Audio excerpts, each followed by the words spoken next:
Bien entendu, le docteur Flamand. Cher patient, aujourd'hui je vais me recentrer un peu. Non, parce que c'est vrai, récemment j'ai eu tendance à m'égarer, à partir dans des considérations artistico-esthétiques qui m'éloignaient à grands coups de gauchisme de ma véritable identité, qui est, vous n'êtes pas sans le savoir, celle d'un médecin à succès. Et pourquoi je vais vous parler de médecine? Alors déjà, encore et toujours, parce que je fais ce que je veux. Et puis aussi parce que, voyez-vous, cher patient, si la semaine dernière, vous avez dû traverser votre existence à la lueur d'une bougie, dans la noirceur de votre quotidien, sans le rayon de soleil que je suis pour vous, c'est qu'une fois n'est pas coutume, ce coup-ci, c'est moi que je passais sur le billard. Je vous cache pas que malgré mes longues études médicales, mes années de pratique en chirurgie de pointe et ma masculinité à la limite du toxique, moi, me faire opérer, ça me fait flipper ma race. Oui, je l'admets. Je ne vous passerai pas l'intégralité de ma biographie en revue, pour ne pas spoiler l'excellent biopic que veut me consacrer Jacques Audiard, mais il est vrai que dans ma vie, j'ai rarement fréquenté les hôpitaux pour y passer des moments de franche rigolade avec des amis en pleine forme. Étonnant, non? Aussi, quand je me rendais la semaine dernière à l'accueil de l'établissement hospitalier qui allait me présenter le seul billard qui ne se joue pas avec une bonne bière à la main, je ne vous cache pas que je ne faisais pas le malin. Voire même, je ne vous cache pas que j'avais l'impression d'aller à une mort presque certaine, en grimpant à l'étage indiqué par la jeune femme qui me parlait avec la douceur d'une employée d'abattoir charolais, consciente qu'il ne faut pas stresser la viande si on veut un steak de qualité. Mais, me direz-vous, docteur, mais enfin, mais comment, mais de quelle opération s'agissait-il? Alliez-vous pratiquer une ablation de votre modestie, qui ne connaît d'autres limites que la médiocrité de vos contemporains? Docteur, ne me dites pas que cette opération était esthétique, car à part vous infliger volontairement les stigmates du Christ, qu'y a-t-il ajouté à votre corps, pour le rendre plus beau encore? Car si Dieu a créé l'homme à son image, chacun sait qu'il s'est d'abord créé lui-même à la vôtre d'image. Cher patient, calmez-vous. Chaque chose en son temps. D'abord, il y eut l'attente insupportable dans une chambre aux allures mortuaires, la tenue immonde en papier bleu, l'entrée dans le bloc opératoire, la peur maintenant omniprésente, le palpitant à 200 BPM, l'aiguille qui s'enfonce dans la peau, le décompte 3, 2, 1... Et puis, plus rien. Et puis, le rêve.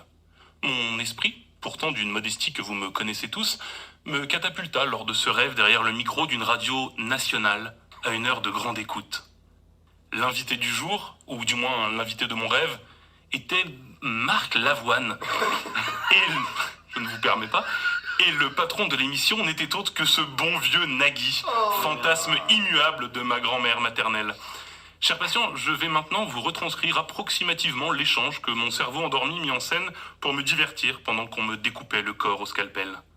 Marc Lavoine. Avant, j'étais inquiet pour le niveau d'écriture dans la chanson française actuelle. Mais depuis que j'écoute beaucoup de rap, je suis rassuré. Il y a des vraies plumes comme Dinos, Booba, Vald ou Orelsan. Orelsan? Vraiment, tu l'écoutes beaucoup et tu le prononces comme ça, Marco? Mais enfin, Marco Lavoineau, dans un morceau sur deux, il répète en boucle San, San, San, San. Ah bah c'est du propre. Ou alors Marco, ah bah c'est du bluff? Nagui. Ah ouais, c'est super le rap. Tiens d'ailleurs, on va s'écouter ce morceau de Vald. Il a pas dit bonjour, du coup on lui a niqué sa mère. C'est vraiment super le rap. Fin de l'échange. Cher patient, j'eus l'immense bonheur de me réveiller à ce moment-là, arraché à ce cauchemar affreux dont je ne sortais pas indemne.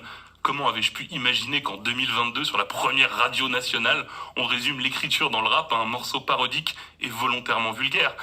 Mon cerveau m'avait joué un sacré tour, aidé par les litres de chimie.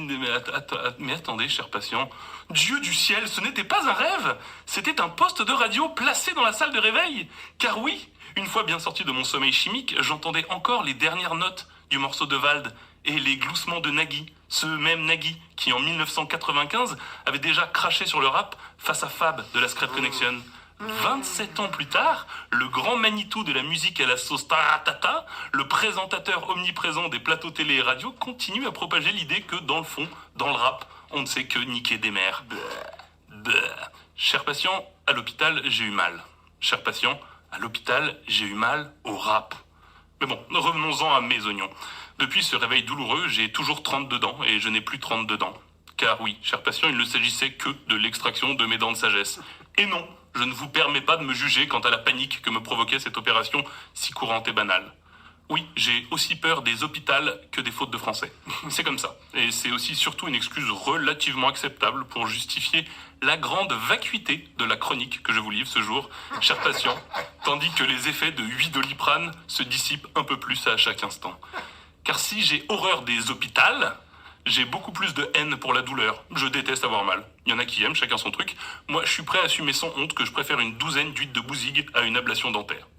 D'ailleurs, je suis aussi prêt à affirmer que je préfère, d'ailleurs, encore une fois, une douzaine d'huîtres de bousigues à une douzaine d'huîtres marraines au lairon. Si quelqu'un veut se battre, je l'attends dehors, à la sortie des studios Clapas. C'est nous qu'on a les meilleures huîtres, point barre. Revenons-en à la médecine. Ça fait donc une semaine que je suis défoncé. Et pourtant, je n'étais pas en concert avec Da Brother ou en road trip avec Apéro Jazz. J'étais simplement chez moi à enchaîner les cachetons antidouleurs et à me demander ce que j'allais bien pouvoir parler dans ma chronique de cette semaine, tandis que sous mes yeux défilaient des dizaines d'épisodes des séries Snowfall, Papillon Noir et La Servante écarlate. J'ai donc décidé de vous livrer cette chronique. Faites-en ce que vous voulez, mais consommez-la en respectant scrupuleusement la posologie réglementaire. Et n'oubliez pas que malgré l'amour que lui porte ma grand-mère, Nagui n'est pas le messie de la musique d'aujourd'hui. Mais je vous rassure, chers patients, je ne suis pas uniquement là pour vous parler de chirurgie dentaire, de défonce légale et de phobie hospitalière. Je suis là pour l'ordonnance. Et comme on parle de billard, de scalpel et de douleur, voici une petite proposition d'écriture. Allongé sur le dit billard, on vous annonce que l'endormissement est à venir. Seulement voilà. S'il est vrai que vous êtes immobile, comme un dormeur, vos nerfs et vos neurones, eux, ne sont pas du tout endormis. Incapables de bouger, de parler ou de hurler, vous sentez l'opération qui commence. Vous vivez donc de l'intérieur, en direct et sans filtre, une opération sans antidouleur. Quelle est la raison de cette erreur médicale ? Une torture inventée par un cerveau malade ? Une super résistance aux produits chimiques due à une trop longue fréquentation du milieu de la nuit ? Choisissez de prendre ce texte du côté de l'horreur ou de l'humour, mais faites vibrer votre lecteur. Moi, rien que d'y penser, j'en ai des sueurs froides. Ensuite, et comme le thème est à la médecine douce, je vous conseille la série New Amsterdam, une version moderne d'urgence. Vous y découvrirez comment un nouveau chef de service va tenter par tous les moyens de sauver un hôpital public dans New York, tandis que les cancers de la finance luttent corps et âme pour saigner le portefeuille de leurs patients les plus miséreux.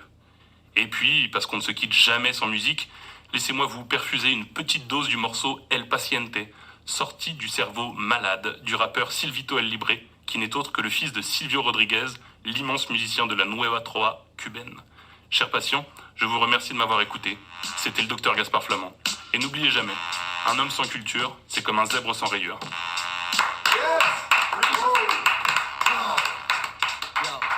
¿Cómo no voy a estar loco si no es poco lo que enfrento a diario? Si hacen un censo buscando barrio por barrio, verán que la epidemia se esparce por día y de los 11 millones, 10 requieren psiquiatría. Sal con la cabeza fría, aquí que el pavimento